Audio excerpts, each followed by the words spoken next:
Major funding for Jan Scott Tonight is provided by Mike's Camera and Video. Additional funding provided by Mickey Manor and by Foothill Shooting Center, by Dinstall's Fine Garage, by Stagehouse Books and Prints, and by Eads News and Smoke Shop, and by Casa Alvarez Mexican Restaurant, and by Pour La France. Major funding for Jan Scott Tonight is provided by Runner's Roost, by Boulder Army Store.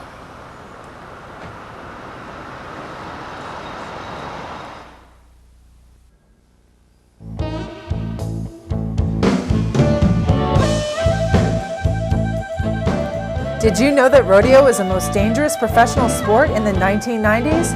More dangerous than football? This week, Jann visits a 1995 National Western Stock Show, as well as a boat show at the Convention Center, where we look at new boats for 1995. Next on Colorado's #1 Talk TV show.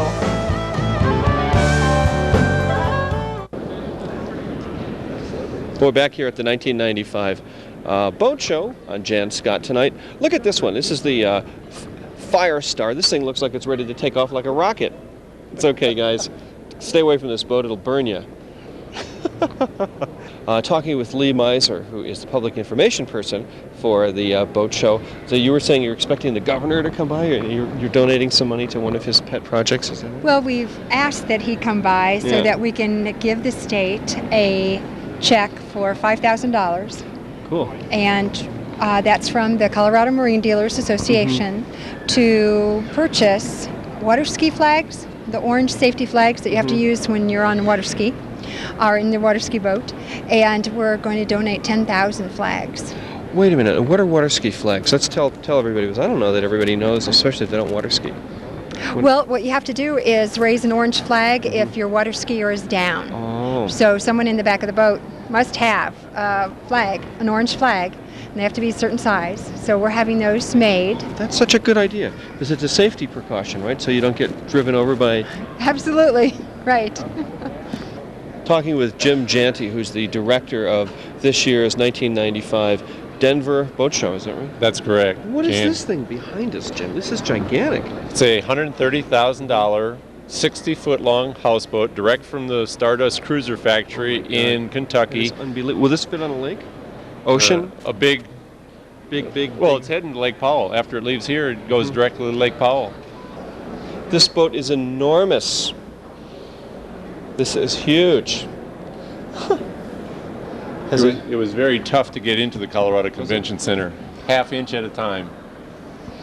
Well, Jim Janty, thanks very much for inviting us down here to the 1995 Denver Boat Show. This has been fun, hasn't it?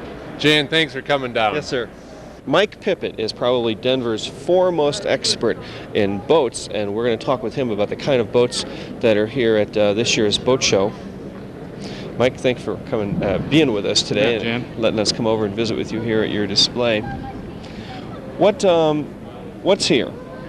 Jan, there's everything in here from personal watercraft, a lot of personal watercraft in the show this year that we haven't had in the past, family-style runabouts, cruisers. There's up to some 33-foot cruisers in here, a lot of sailboats in the show that we haven't had in the past, and it makes for a beautiful show. Jan, these are kind of a new thing on the market. They're little jet boats that's kind of a glorified jet ski model or personal watercraft, a little bit more for the family than just a personal watercraft. Look at this interior. This is really, really something, isn't it? This is different than the way you have boats pictured. Real plush material. Real comfortable to set in. Look at the controls. Can you get a shot of these controls? There's mirrors. You have rear view mirrors. You have rear view mirrors. Your control panel, everything. Your throttles for both engines. The shift for the two engines. This goes like a bandit. It goes like a bandit. Is It's this a racing boat? Can you Well, people yeah, race you could these? use it as a racing boat. In this style of boat, this is going to be one of the fastest boats on the market. Good. Little family-style runabout, a little bit bigger boat, still an open bow, family-style runabout boat. Very nice. Nice interior as we look inside. Four Winds does a real plush job on their boats. Gorgeous. They're well constructed and do a real plush job on them. There we go up to a 24-foot in a full cruiser model, something that you can spend a week on. It has all the facilities in there for living a week or so on in a 24-foot boat. In the pontoon boats, we sell most of them with full enclosures on, or the people can go out and spend a weekend on the boat, keep out of the weather. Great fishing boat, just an all-around good family Popular boat, again. huh? I always Very think of popular boat. Lake Powell when I think of these boats. Am I wrong? It's a or- good boat to take to Lake Powell. It Right. is. It's a good boat to take. There's to Lake Powell. something. I am so impressed with this year's boat show. I mean, there are so many boats here. Thanks, Mike, for having us come by visit with you today here at Thanks, the Jan. boat show. Appreciate you coming by. Here at the 1995 Denver Boat Show, there are more boats here this year at the Convention Center. Live on Jann Scott Tonight. Next on Jann Scott Tonight, it's the National Western Stock Show and Rodeo.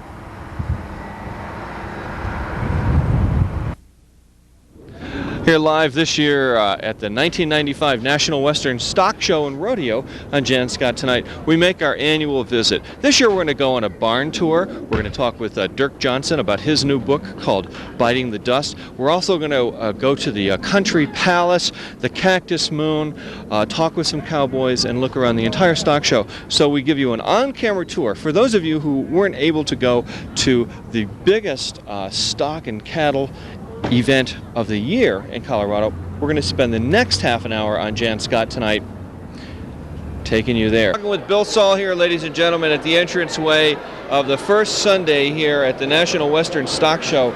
According to the news yesterday, you broke attendance records. Yes, we did. We've broken records every day this week. Of course, the weather's had a lot to do with that, but yesterday was especially meaningful. We hit 68,000, and the previous record for a single day here was back in 1989 on that corresponding Saturday. So we were just glad to break that number, and our numbers for the first 5 days are up about 22,000 over last year. So I think we're secure in breaking a record for the show. You're the director, is that right? Or are you the press person, or are you the public guy? relations. Public relations. Right. You work on the stock show all year round? All year round, yes. So we start planning. We take a little break. It takes about a week to wrap things up here. It ends pretty abruptly. We take a little vacation, and we get back to planning, critiquing this past year's show, and start working on the next show. Well, can you tell us, because this is going to be shown the week before the last weekend, what are some of the highlights this year that are at the stock show, maybe that are unusual that people should come and see? Well, a couple things. The new events center, of course, and this last weekend we will have 4 ticketed events for the draft horse show and pull. It'll be in the new events center.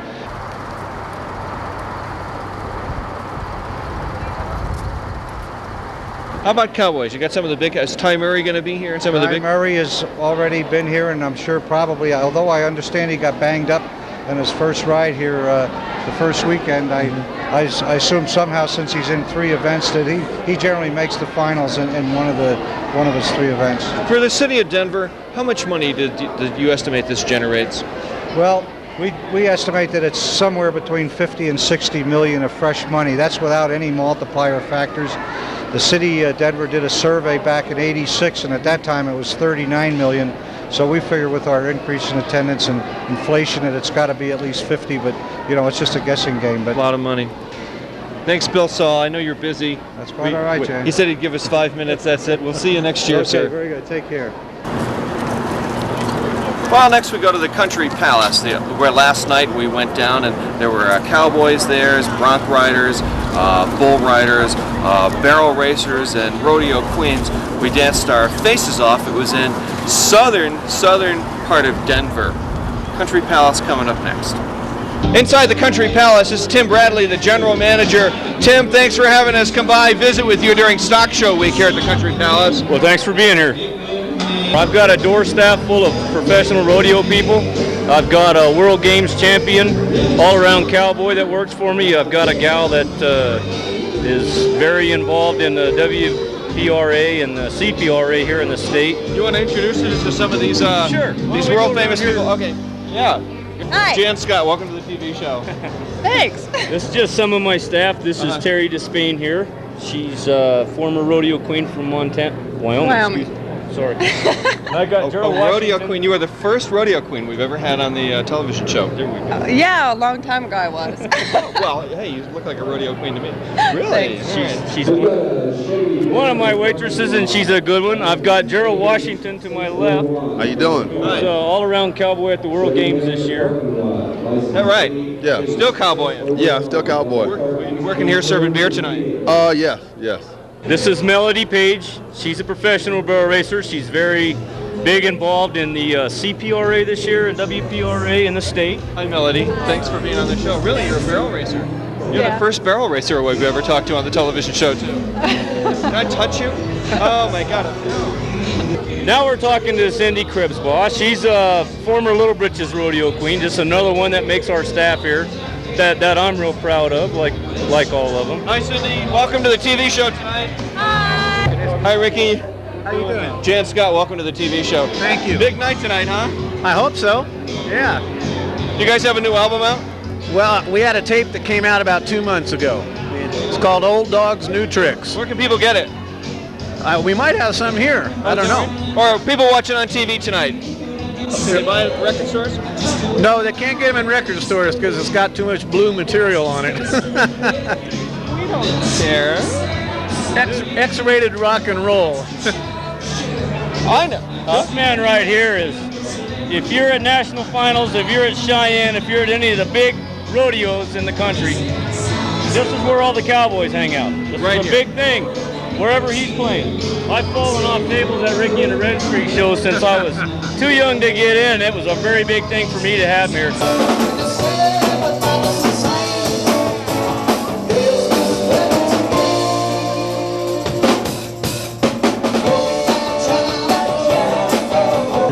They have these little lotions you can get, and the one lotion you can get, if you rub it on your... It's a private part. What time is it? It's after 9. It's after 9. If you rub it on your dick, it's supposed to make it larger. But my question is, hell, wouldn't that make your hand larger too?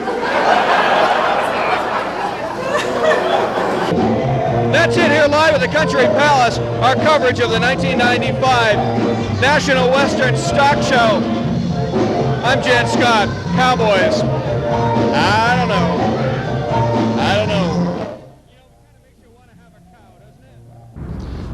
Biting the Dust is a new book out by Dirk Johnson. The Wild Ride and Dark Romance of the Rodeo Cowboy in the American West. We're here at the National Western Stock Show this morning on a Sunday morning. Dirk, thank you for coming down, visiting with us today. Good to be here. This is the book, A Dark Romance. Can you tell us a little bit about what's in the book, what the story is, what you found out? Sure. It's a book about some rodeo cowboys who are trying to get themselves to Las Vegas for the championship rodeo.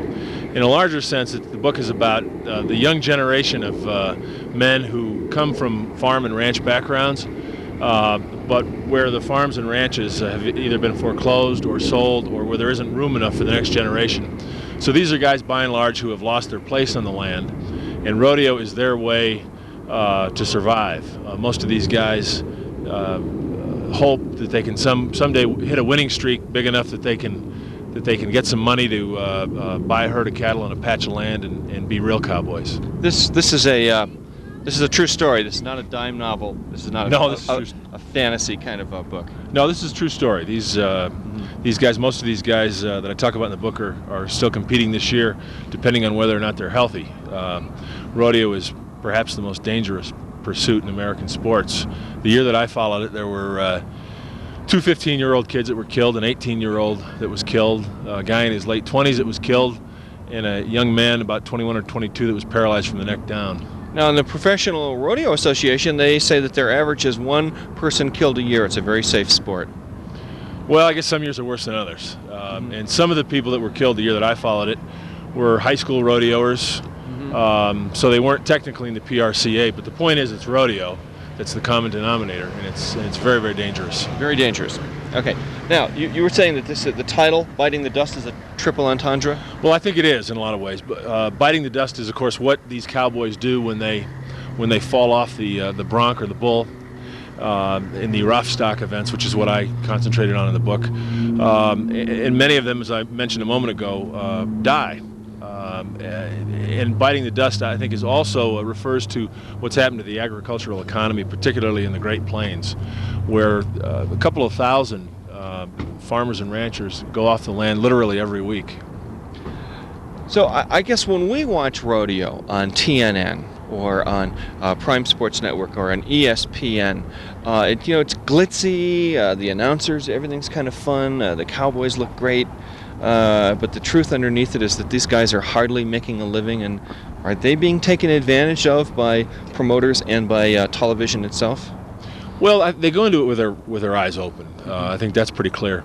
If there is a taking advantage of, I think it's in a sense the way that the larger society, which is hungry for the Western myth to stay alive, provides the incentive for these young guys to pursue this sport. When I started the book, I was aware that the rodeo business itself is unabashed in its exploitation of the myth. What I found out as I followed this is how the cowboys themselves are sort of exploited by the myth.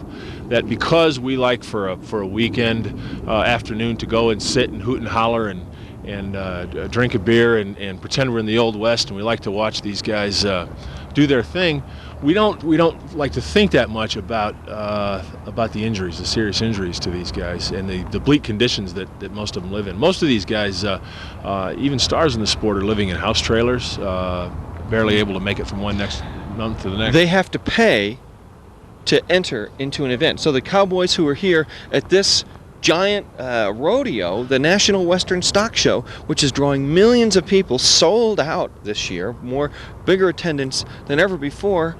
These kids who are coming here risking their lives for our entertainment have to actually pay to enter this thing. They have to pay a lot more than we do to go to watch, in fact. Yeah. I don't know what it is exactly here, but I would guess it's well over $100. Yeah. You were saying in your book that it's between $30 and $200 or $300 a rodeo for a cowboy to ride one of these bulls, which has the potential to kill him. Yeah, right. No, that's right. Yeah, the bulls can be up to, say, 2,000 pounds, and the cowboys are they can be killed either with a kick in the head, trampled, gored to death. And the bull riding is, of course, the event that really draws the spectators. Now they have to join the Professional Rodeo Association in Colorado Springs. What is it called?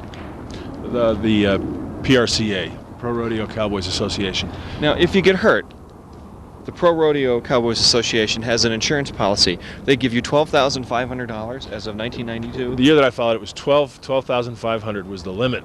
That's just about enough to bury you.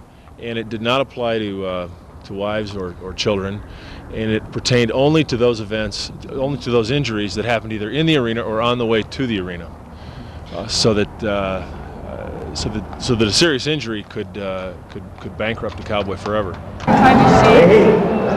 Where with the media?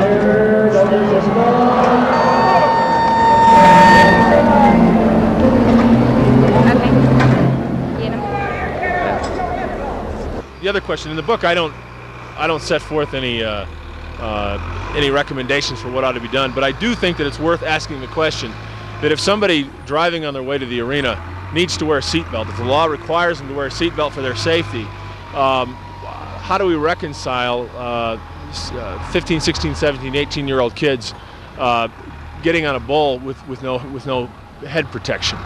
The book is Biting the Dust. Been talking with Dirk Johnson today here at the National Western Stock Show. Thanks, Dirk. Thanks very much. It's good to be here. You would think if they take in, $50 or $60 million a year, somehow a bull rider would not have to pay an entrance fee of up to $300 to go out and risk his neck. You would think that the National Rodeo and Cowboy Association in Colorado Springs would provide these guys with more than $12,500. What's the deal? Why not?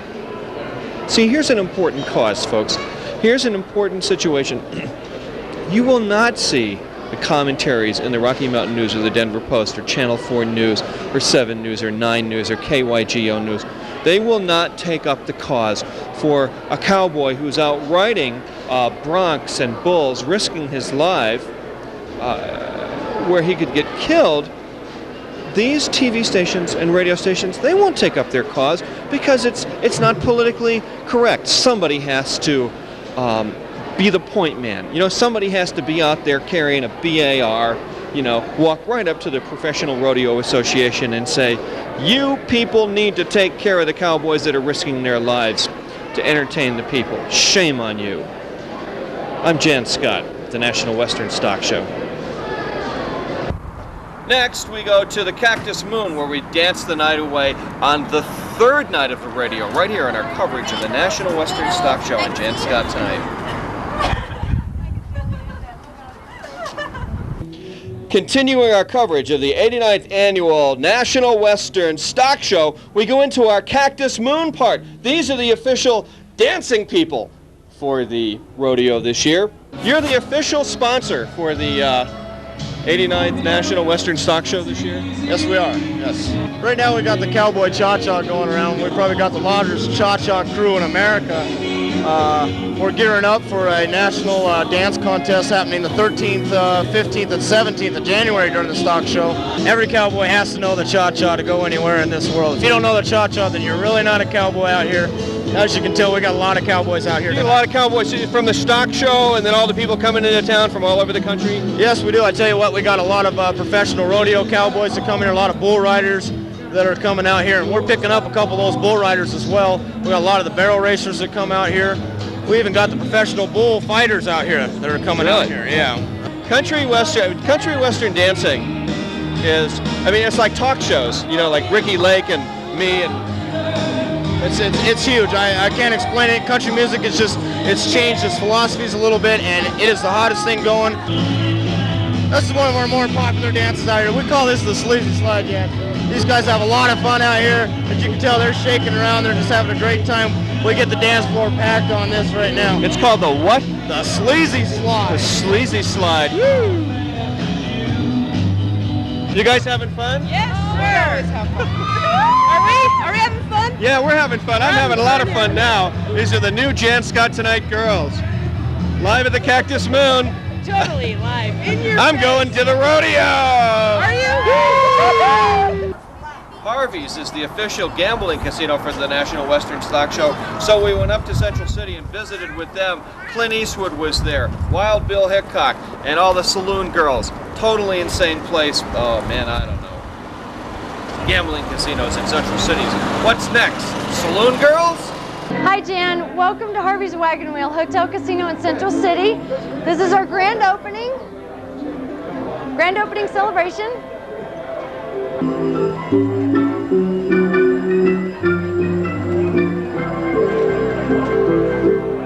Ron's a mobile entertainer. He moves anywhere around Harvey's. He plays at the front desk and he plays at the mining attractions. He plays up at the Trailside Grill, anywhere he wants to go. We accommodate Ron. This is the first of two attractions that we have at Harvey's Wagon Wheel. This is the water wheel attraction. It was built by a company out of Los Angeles called Landmark Entertainment. Landmark Entertainment is known for some of the attractions that they've built for the likes of Disney. This is the exploding mine shaft of Harvey's Wagon Wheel, and it explodes every 30 minutes. The audio that was produced by Landmark Entertainment is actually burned into a chip, so it's a continuous loop, it never ends. What you'll always hear are miners in the background working, and then every 30 minutes you'll hear the voices of cheering, Death Row, we hit pay dirt. Hey, Death Row, we hit pay dirt! This is the snoring assay office at Harvey's Wagon Wheel. This is one of the other attractions that Landmark Entertainment has created for us. What goes on in there? Well, actually, there's somebody back there sleeping, and I don't know, he never wakes up. He's always sleeping. Must be Rip Van Winkle. Oh my Welcome to Harvey's. Bill! How you doing today, huh? Buffalo Bill and Clint Eastwood. Shady lady. You know Clint Eastwood. Where's my girl? You're up here today, huh? She's on TV. I don't work here. I'm just a talk show host. Go there and arm them up a little bit, huh? Talk show host. Yeah. A shady lady, huh? Probably. Yeah, let's see the lens there. Maybe I can see you girls later on after we finish taping. That's right. Watch where you put that lens. I said I was just kidding about that grub being brought to my table. Harvey serves the best food around. So You look awful familiar. don't say Frankenstein or I'll pistol whip you. And don't call me Colonel Sanders or I have to pistol whip you this extra. We have some of the finest taxidermy here at Harvey's Wagon Wheel. That's my cat Joey. Joey. That's a bobcat. This is one of the hospitality stations at Harvey's Wagon Wheel for the grand opening. They're serving complimentary champagne and hors d'oeuvres. Hi. Good stuff. Hi, good for you. We're having a great time at Harvey. You have anybody in Omaha you want to say hi to? My friend Terry Lynn just hit the Royal upstairs. Is that right? Yes. All right. Major funding for Jan Scott Tonight is provided by Nature's Own Imagination. And by La Iguana. And by Potter's Restaurant. Additional funding for Jan Scott Tonight is provided by the Royal Peacock Indian Restaurant. And by the Pilates Center. By the Ringmaker. Bears Crossing! And by Gary Stahl, Goldsmith. And by Timothy D's Artistic Salon and Spa. What kind of wine next wine?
Where with media?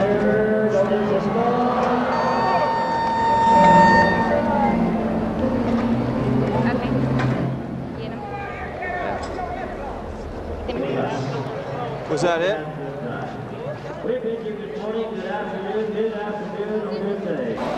That's great.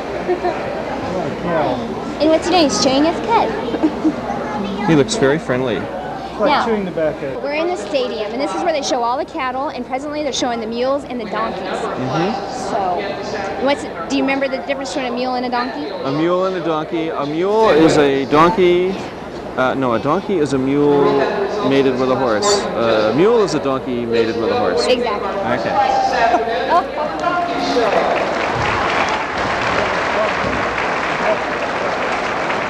When you come to a show, make sure you don't touch the sheep before the show, unless you have permission. Because if you go up and you stick your fingers in it, you'll leave fingerprints. Oh. And they wouldn't like that very much because it's like Miss America sheep. It's much worse.